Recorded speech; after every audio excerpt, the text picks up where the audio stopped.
From the campus of West Virginia State University, you're watching WVSU Newsline.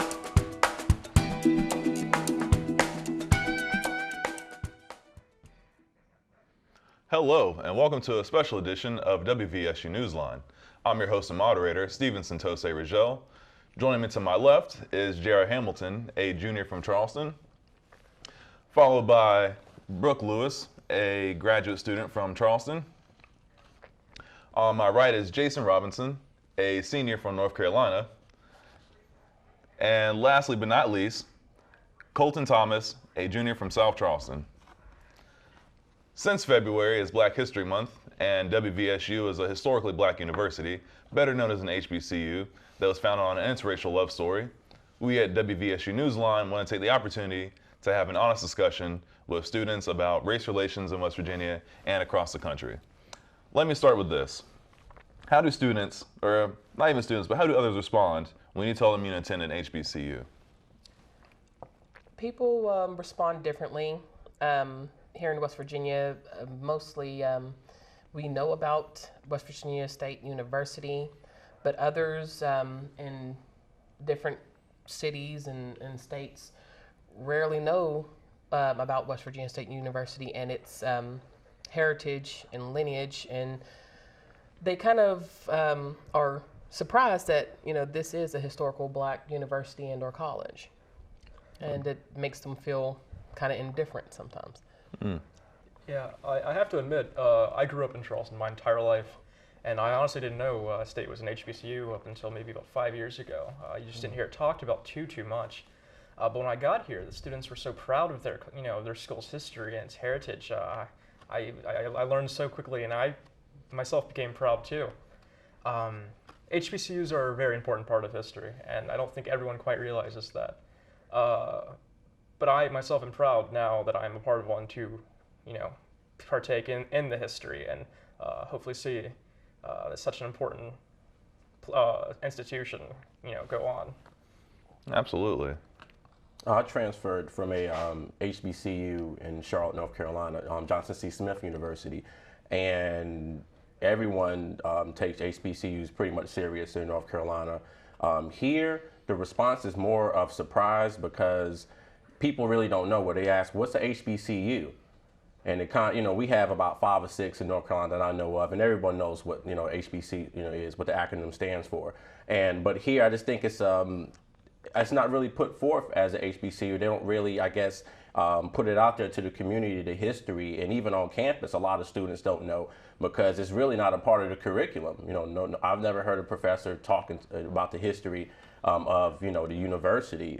So I think it's a thing of just getting out to the community more and informing them, exposing them to what historically black colleges are and the importance they play in our communities.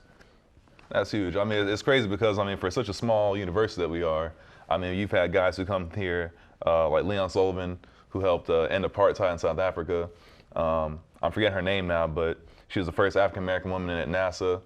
And you also have Earl Lloyd, who was the first African-American in the NBA. So it's kind of crazy that such a small university has such a very rich history. And I'm pretty sure there's a bunch of others that I can't even name right now that, if you go back in the time, that you'll see others that have come through here that have been great and done something in their later life. Getting into the next question. Since the Civil Rights Movement, has equality improved now that we're in the 21st century? The equality has improved in some ways, but in other ways we've been set back, especially from current events like Ferguson and all that, where we're now dealing with the problem of the whole white dominant police force and the shootings in more black environments. I think one way we need to get rid of that is that we need to stop separating ourselves in our mindset rather than separating ourselves by color, because that's all it is. We're separating ourselves by color. Race, there's nothing different between me and you in like a 99% percentile. Mm-hmm. This is something that's problematic. It's more or less an education. When you have just a culture that celebrates its history and a small fraction of its history in 1 month, and you only skim the top, how do you know who this culture is? So how do you get to know these people? How do you get to help these people? This is all systematic. It starts from the dominant culture, and it spreads down, it trickles down.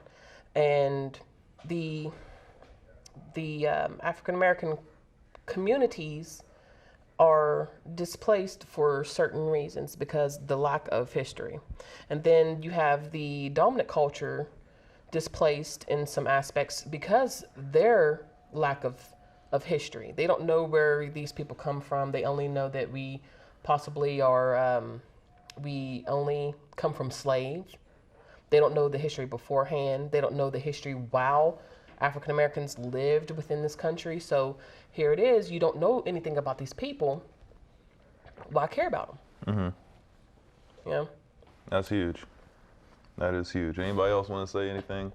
Because I want to say real quick that as far as civil rights goes, I mean, we looked back in the early 60s where people were mainly just getting voting rights and wanted to be equal as far as being able to go into the same place of business and not be treated like a second-class citizen or just like a straight-up alien. I mean, honestly, from like, you know, another planet. So I mean, I think as far as going from, you know, back 50 years ago to now, yes, it's gotten a lot better. But the thing is that we don't have, there's not an equal representation for all minorities or all races, you know, across the board in places like government or banking or institutions that, you know, kind of disenfranchise those who don't have that opportunity. Well, it hasn't got any better when you think about it, because from the civil rights movement from 60s and 70s till now, that is 45 plus years difference from the time of Jim Crow to now.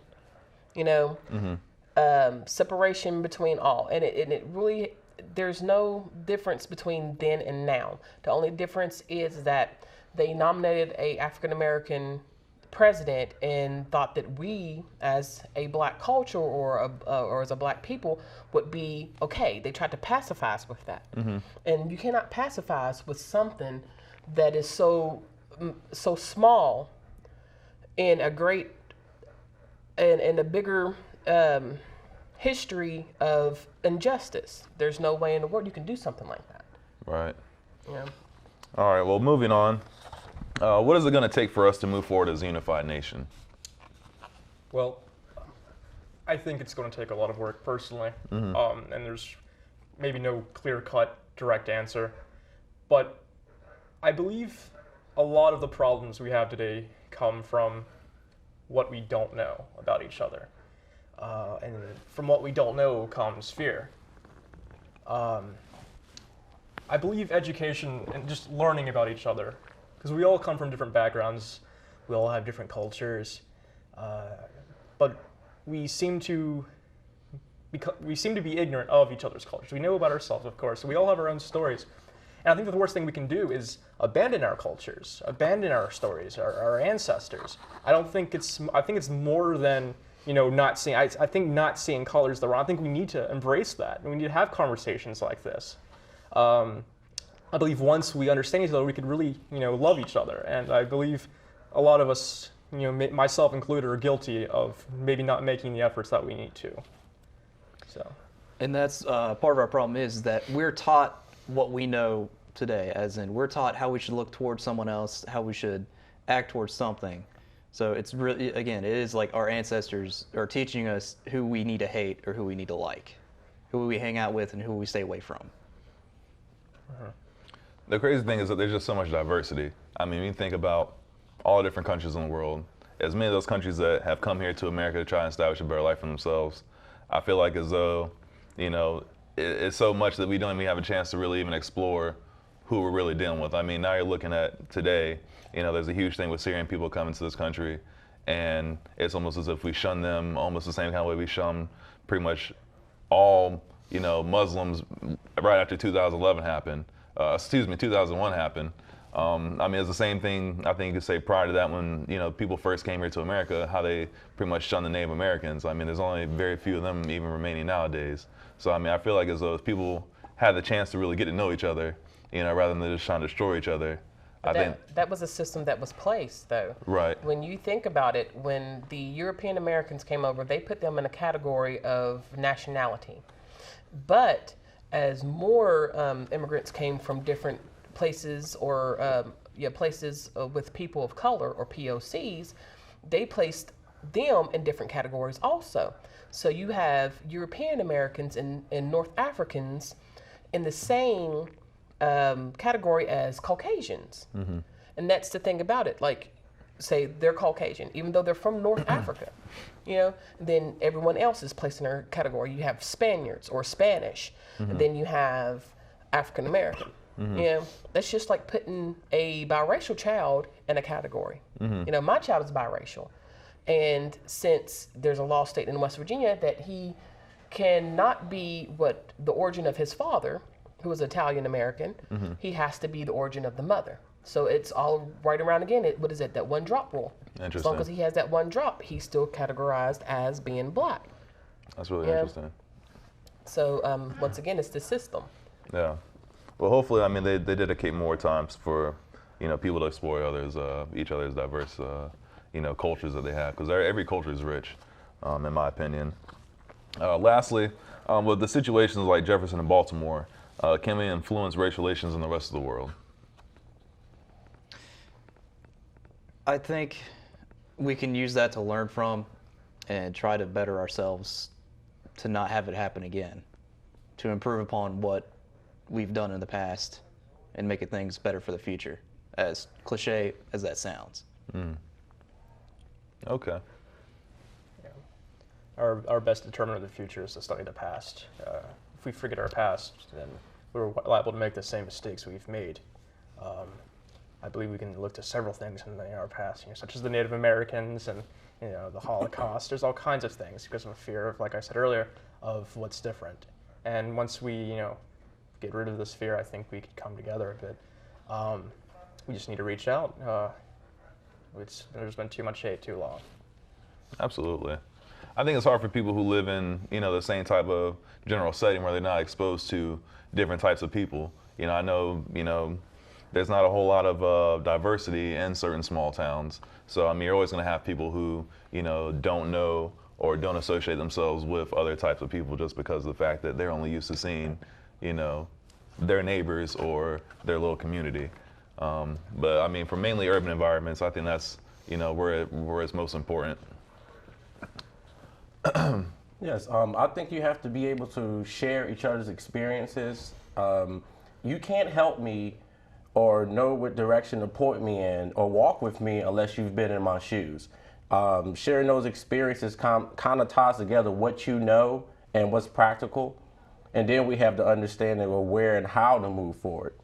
So I think, again, just get down in the trenches with one another and really seeing everything from each other's perspectives before you make any judgments or before you do anything that needs to be done, to ensure a better future for everyone. That's major. I think that's a great way to wrap up. We're about out of time. I'd like to thank everybody for participating and you at home for watching. Please join us in 2 weeks as we bring you more on Black History Month.